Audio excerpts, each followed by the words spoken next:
What kind of clothing brand tells Americans, "Don't buy this jacket," on Black Friday, and somehow makes people trust all of its clothes more? That sounds like business suicide.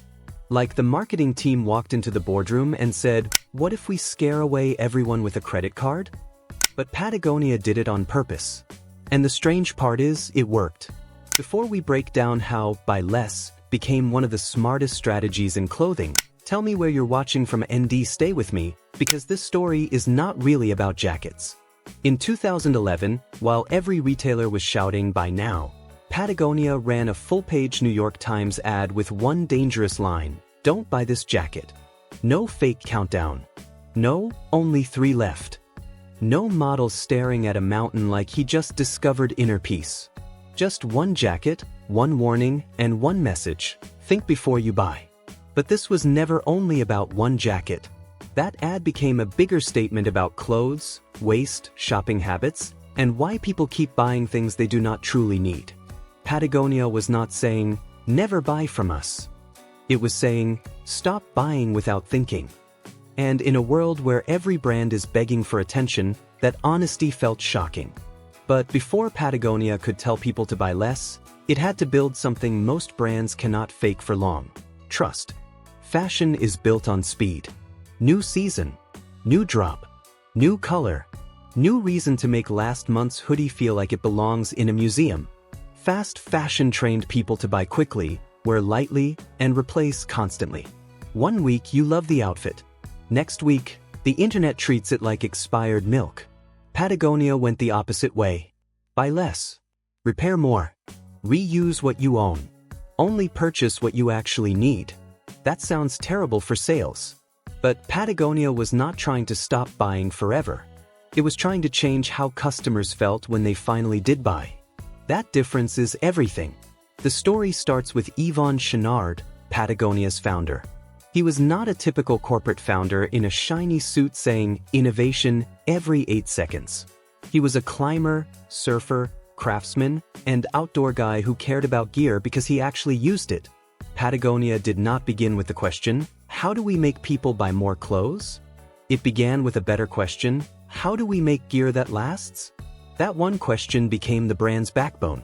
Most clothing companies want repeat customers because the old product fails, fades, stretches, rips, or suddenly looks outdated. Patagonia wanted customers to return because the product worked, the company stood behind it, and the brand meant something. A weak brand gets repeat sales from failure. A strong brand gets repeat sales from belief. And that belief became Patagonia's real business weapon. For the right customer, Patagonia is not just a jacket, fleece, shirt, or backpack. It is a signal. It says, "I care about quality. I care about the outdoors. I am not falling for every shiny sale on the internet." That is the same psychology behind Jordans in the United States. A pair of Jordans is not just leather, foam, and a logo. It is culture. It is status. It tells people you understand the story. Patagonia does the same thing, but instead of hype-beast energy, it sells responsible outdoor identity. A Patagonia fleece says, "I hike. I recycle. I might own a Subaru. And yes, I have strong opinions about trail snacks." That joke works because the identity is real. People do not only buy products. They buy what the product says about them. Once a product becomes part of identity, price becomes easier to defend. That is why Patagonia can charge premium prices without sounding desperate. The customer is not only paying for fabric. They are paying for durability, meaning, trust, and a story they can believe in.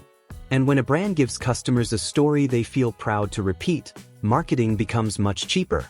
But a message like "buy less" becomes dangerous if the company cannot prove it. This is where Patagonia separates itself from brands that put a green leaf on a tag and call it a personality. Patagonia built systems around the message. It's worn where program supports repair, resale, and trade-ins, so used Patagonia clothing and gear can stay in circulation longer instead of becoming another sad pile in a landfill. That is not just good for the environment. It is brilliant for the brand. Because resale becomes proof.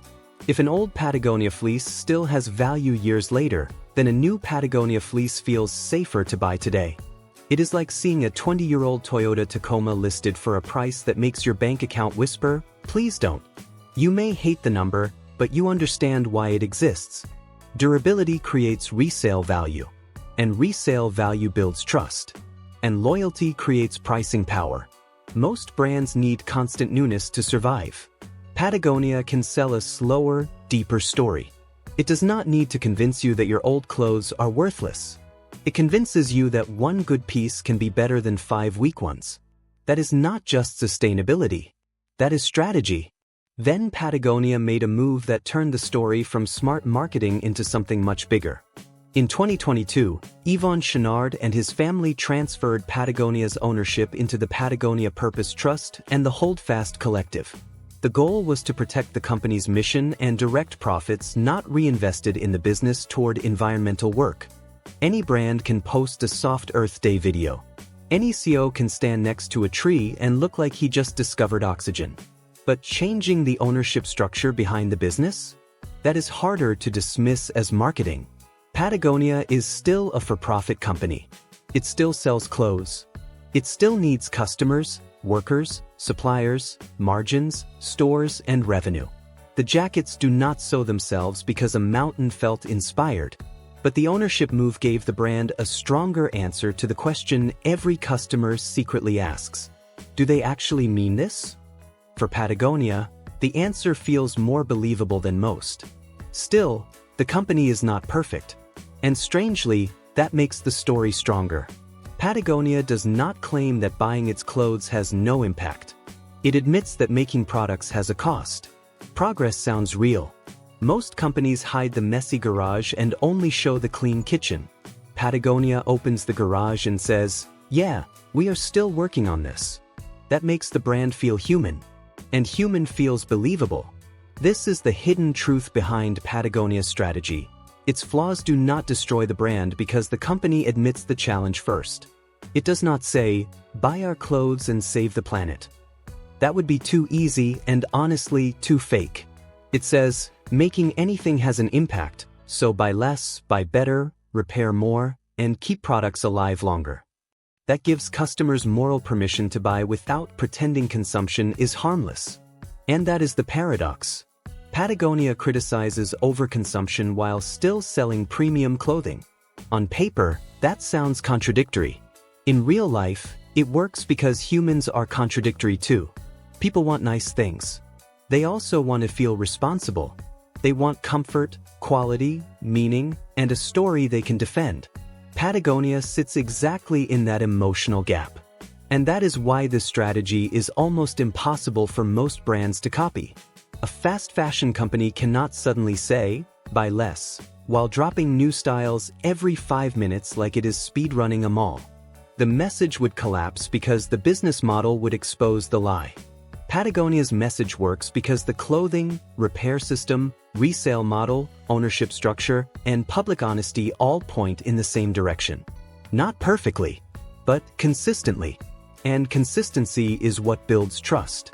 So the genius behind Patagonia telling you not to buy its clothes was never just reverse psychology. It was alignment. The ad matched the company. The company matched the product. The product matched the customer's identity. That is how a jacket becomes more than a jacket. That is how a clothing brand becomes something customers defend. Because once people believe the story, they do not just buy the product. They wear the message. So next time a brand says it has values, ask one simple question. What does it risk to prove them? Patagonia risked saying the opposite of what every brand says on Black Friday. And somehow, that made the brand stronger.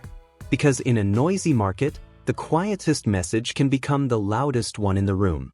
"Don't buy this jacket" was not anti-business. It was anti-mindless business. And that is the genius. So next time a brand says it has values, ask what it risks to prove them. Patagonia risked normal retail logic and turned trust into power. Some brands sell clothes. The smartest sell identity.